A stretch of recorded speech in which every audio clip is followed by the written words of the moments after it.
जय सिया राम। मैं आचार्य राजेश श्री राम जन्मभूमि अयोध्या से। शक्ति, साहस, पराक्रम, पुरुषार्थ, प्रयास, क्रोध, अहंकार, लड़ाई झगड़ा, वाद विवाद आदि के कारकग्रह भूमिपुत्र मंगल 26 अगस्त को अपनी वर्तमान राशि वृषभ राशि को छोड़ करके शत्रु राशि मिथुन राशि पर गोचर कर जाएंगे और जहां पर वो 20 अक्टूबर तक रहेंगे। 55 दिनों के मंगल के इस गोचर पर शनि के साथ नवम पंचम योग बनेगा, साथ ही राहु के साथ केंद्र संबंध और यहां पर मंगल नीचाभिलाषी होंगे। तो गुरु के साथ नक्षत्र परिवर्तन भी होगा तो बहुत ही विशिष्ट होगा मंगल का ये गोचर। और बहुत ही इत्मीनान से धैर्य से इसको समझने का प्रयास करिए, क्योंकि कर्क राशि के जातकों के लिए ये गोचर बहुत ही महत्वपूर्ण होने जा रहा है। प्रारंभ में बता दूं कि ये गोचर आपके चंद्र राशि के आधार पर बता रहा हूं, और यदि आपको अपनी चंद्र राशि नहीं पता तो अपने प्रचलित नाम के आधार पर भी इस वीडियो को देखकर लाभ उठा सकते। कर्क राशि के जातकों के लिए मंगल का ये गोचर उनके द्वादश स्थान अर्थात 12वें भाव पर होने जा रहा है। मंगल आपके लिए दशम पति है और पंचम पति होकर के द्वादश जाएंगे तो गोचर अच्छा नहीं माना जा सकता, क्योंकि जहां से दशम है तो दशम भंग योग बनाएंगे और पंचम है तो पंचम शिक्षा संतान भंग योग बना रहे हैं। मंगल की इस गोचर से आपकी आर्थिक स्थिति गड़बड़ हो सकती है, धन पर दबाव बढ़ सकता है, आपके आय व्यय का संतुलन गड़बड़ हो सकता है आपका, अर्थात जितनी इनकम है उससे अधिक व्यय हो सकता है, जिससे आप विचलित हो जाएं, आप परेशान हो उठाएं। इसके कारण मानसिक अशांति बढ़ सकती है, मन पर दबाव बढ़ सकता है, चिंता, घबराहट, परेशानियां आ सकती हैं। तो मंगल के ऐसे उपाय भी मैं इस वीडियो में बताऊंगा, जिससे कि आपको ये जो परेशानियां बताई जा रही हैं ये बिल्कुल मिनिमाइज की जा सकती हैं और मंगल के शुभ प्रभाव में वृद्धि हो सके। मंगल आपके कार्य क्षेत्र में आपको वर्कोहलिक बना सकता है, आपके ऊपर काम का दबाव बन सकता है, जिसके कारण से भी आप परेशान हो जाए। फाइल की संख्या बढ़ सकती है, आपको सौंपे गए कार्य अत्यधिक हो सकते हैं, कार्य का अत्यधिक बोझ हो सकता है। फलतः कार्य में और कार्यस्थल में अधिकारी कर्मचारियों से मतभेद और विवाद भी संभव है, जिसके कारण से आपको नौकरी में कुछ समस्या आती हुई दिख रही है। संतान पक्ष से भी कुछ अच्छे समाचार प्राप्त नहीं हो रहे हैं। संतान पक्ष से भी संबंध बिगड़ सकता है या उनसे दूरी हो सकती है, आपकी उनसे अलग रहना पड़ सकता है, या संतान शिक्षा के लिए आपसे दूर चली जाए, ऐसा भी संभव है। आपकी अपनी शिक्षा यहाँ पर कंसंट्रेशन नहीं दिख रही है, पढ़ाई से मन भटकेगा यदि आप कर्क राशि के जातक हैं। प्रेम जीवन के लिए भी समय अच्छा नहीं है, प्रेम जीवन में भी गहरा तनाव होता हुआ दिख रहा है और संबंध बुरी तरह प्रभावित होता हुआ दिख रहा है। मंगल की चौथी दृष्टि आपके पराक्रम पुरुषार्थ को बढ़ाएगी और यहीं से आपकी सारी समस्याओं का समाधान निकल रहा है, जो अभी तक मैंने बताया।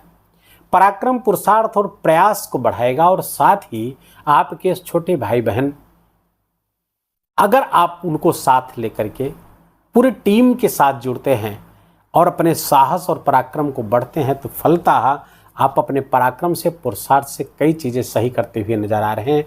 क्या सही होता हुआ? अच्छी खबर यह है कि मंगल की 7वीं दृष्टि अपने ही कारकत्व के स्थान को देखेगी और जिसके कारण से रोग, ऋण और शत्रु समाप्त हो रहे हैं। बहुत ही शानदार खबर है कर्क राशि के जातकों के लिए, क्योंकि मंगल की 7वीं दृष्टि रोग को समाप्त करेगी, शत्रु को समाप्त करेगी और ऋण को समाप्त करेगी। तो जो खर्चे अधिक हैं, हो सकता है आपके संचित धन का जो व्यय हो, इसका सदुपयोग यदि हो तो आप उसको अपने ऋण को समाप्त कर सकते हैं, या उसका उपयोग अपने स्वास्थ्य पर खर्च करके अपने रोग से निवृत्त हो सकते हैं। कोर्ट कचहरी का कोई मुकदमा है तो वहां से निवृत्त हो सकते हैं। रोग से निवृत्त का मार्ग है, हो सकता है इसके लिए आपको ऑपरेशन से गुजरना पड़े, लेकिन रोग समाप्त हो जाएगा। इससे अच्छा क्या, तो थोड़ा सा ऑपरेशन होगा और वहां से निकल आएंगे। तो फलतः शुरुआत में कुछ समस्याएं बढ़ सकते हैं, लेकिन उस समस्याओं से धीरे धीरे आप अस्थायी समाधान की ओर बढ़ते हुए दिख रहे हैं। कहां से? रोग, ऋण, शत्रु से।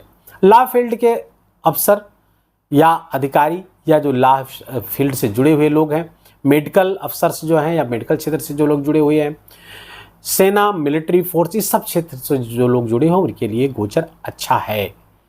उनके पराक्रम पुरुषार्थ को बढ़ाएगा, उनके लाभ को बढ़ाने वाला, उनके कैरियर में ग्रोथ देने वाला है। दूसरे, मंगल की जो 8वीं दृष्टि आपके सप्तम स्थान को प्रभावित करेगी, उच्च राशि यहाँ पर पहुँच करके जहाँ आपके करियर में राहत देगी, करियर में आपका दबदबा बनाए रखने में सहयोग करेगी। यद्यपि वहाँ समस्याएं भी हैं, चुनौतियां भी हैं, तो वहीं जीवन साथी के स्वास्थ्य में भी समस्या और जीवन साथी के साथ संबंध में भी समस्या, फलतः दाम्पत्य जीवन प्रभावित होता हुआ मंगल की दृष्टि से दिख रहा है।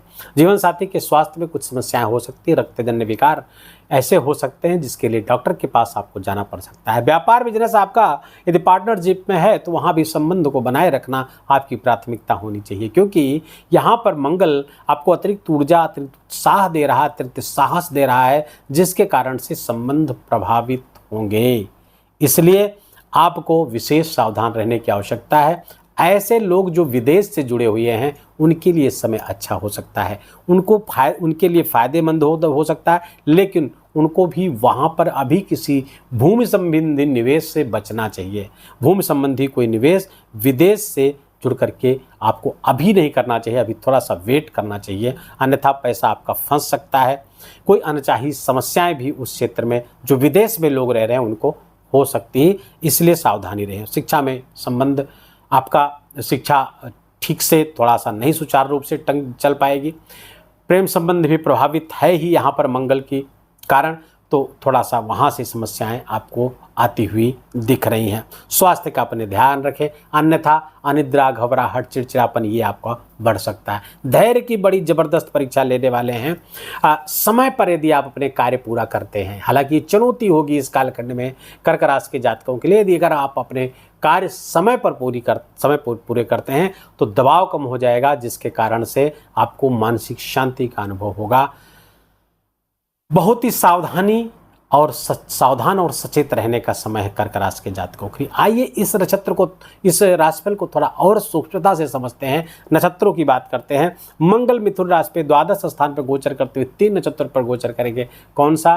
पहला नक्षत्र है मृगशिरा नक्षत्र। 6 सितंबर तक मृगशिरा नक्षत्र पर रहेंगे। मृगशिरा नक्षत्र के स्वामी मंगल ही हैं, अर्थात स्वयं की नक्षत्र पर गोचर करेंगे और यहाँ पर गोचर करते हुए आपके अत्यधिक व्यय को बढ़ाते हुए दिख रहे हैं, लेकिन आपको यहाँ पर रोग ऋण शत्रु में समाधान भी देते हुए दिख रहे हैं। 6 सितंबर से 29 सितंबर तक आर्द्रा नक्षत्र पर गोचर करेंगे। आर्द्रा नक्षत्र के स्वामी है राहु, जो गोचर कर रहे हैं आपके 9वें स्थान भाग्य स्थान पर। तो यहाँ पर थोड़ा सा जो धर्म के प्रति आप थोड़ा सा कठोर रवैया अपना सकते हैं, बहुत तार्किक हो सकते हैं, और अत्यधिक तार्किकता आप जानते हैं कि हो सकता है कि ये नास्तिकता में बदल जाए, लेकिन यहीं पर खतरा आपके लिए पैदा हो सकता है। यदि आप नास्तिक होते हैं या धर्म को एज सच नहीं मानते हैं तो समस्या आपको साथ होने जा रही है। यहाँ थोड़ा सा परिवर्तन करके, थोड़ा सा आपको अपने हिसाब से सुधार करके वो तो चलेगा, लेकिन एकदम से धर्म को नकारना आपके लिए खतरे की घंटी होगी। और राहु यही चाहता है कि आप धार्मिकता से दूर रहें। धार्मिकता से जितने दूर जाएंगे राहु उतना ही आपको परेशान करेगा, और धार्मिकता से जितने नज़दीक होंगे, जितने आप एक होंगे, जितना ही उससे जुड़ेंगे, राहु उतना ही कमज़ोर होगा। 29 सितंबर से लेकर 28 अक्टूबर तक, हालांकि ये गोचर 20 अक्टूबर तक है, लेकिन नक्षत्र पर 28 अक्टूबर तक रहेंगे। तो 29 अक्टूबर से 28 अक्टूबर तक पुनर्वसु नक्षत्र पर रहेंगे। पुनर्वसु नक्षत्र के स्वामी हैं देवगुरु बृहस्पति, और वर्तमान में गोचर कर रहे हैं आपके इनकम प्रॉफिट के भाव पर, लाभ के स्थान पर, इच्छा पूर्ति के स्थान पर। और एक खूबसूरत बात यहाँ है कि पुनर्वसु नक्षत्र देवगुरु बृहस्पति का है, और देवगुरु बृहस्पति के नक्षत्र पर मंगल गोचर करेंगे, और देवगुरु बृहस्पति मंगल के मृगशिरा नक्षत्र पर गोचर करेंगे। तो ये जो नक्षत्र परिवर्तन है आपस का, ये बहुत ही, ये म्यूचुअल जो परिवर्तन है, ये बहुत ही शानदार परिणाम लेकर आएगा आपके। इस बीच जो 29 सितंबर तक आप एक रुकावट, एक बाधा हर क्षेत्र में महसूस कर रहे थे, 29 सितंबर के बाद बाधा हटेगी और आपके सारे कार्य बनते हुए नजर आएंगे। आपका काम बनता हुआ नजर आएगा, आर्थिक लाभ आपका होगा, आय व्यय का जो असंतुलन है वो संतुलित होगा, धन लाभ पर्याप्त मात्रा में होगा। उपाय क्या करें जिससे मंगल के शुभ प्रभाव में वृद्धि की जा सके और नकारात्मक प्रभाव को कम किया जा सके? तो सबसे पहले तो दूध में शहद मिलाकर भगवान शिव का नित्य अभिषेक करिए। वो 1 गिलास में हो सकता है, वो 20 ml का भी हो सकता है, जितना आपकी बात श्रद्धा हो। मात्रा मायने नहीं रखती, आपका भाव मायने रखता है। तो नित्य भगवान शिव का दूध में शहद मिला करके अभिषेक करिए। और दूसरा, तांबे के लोटे में मसूर की दाल भर करके और उसे लाल कपड़े से ढक करके हनुमान जी के मंदिर में या कार्तिकेय स्वामी के मंदिर में उसको दान करते हैं, इससे भी मंगल अच्छा होगा। कोई मंदिर बन रहा है दुर्गा जी का, देवी जी का या हनुमान जी का, तो आप वहाँ पर कुछ ईंटों का दान करें, कुछ सीमेंट का दान करें, इससे भी मंगल आपके बहुत अच्छे परिणाम देंगे। हनुमान चालीसा का नित्य पाठ करते रहिए, हनुमान जी का दर्शन करते रहिए, उनकी शरण में पड़े रहिए, कार्तिकेय स्वामी के शरण में पड़े रहिए। बस इतना ही करने की आवश्यकता है। मंगल अच्छा और शुभ परिणाम आपके लिए देंगे।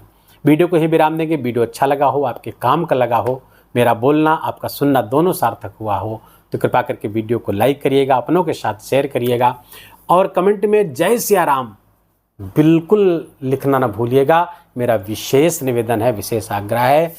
चैनल पर नहीं तो इसको सब्सक्राइब कर लीजिए, बेल आइकन की घंटी दबा लीजिए। अपना ख्याल रखिए, अपनों का ख्याल रखिए, माता पिता की खूब सेवा करके उनका आशीर्वाद लीजिए। जय जय सिया राम।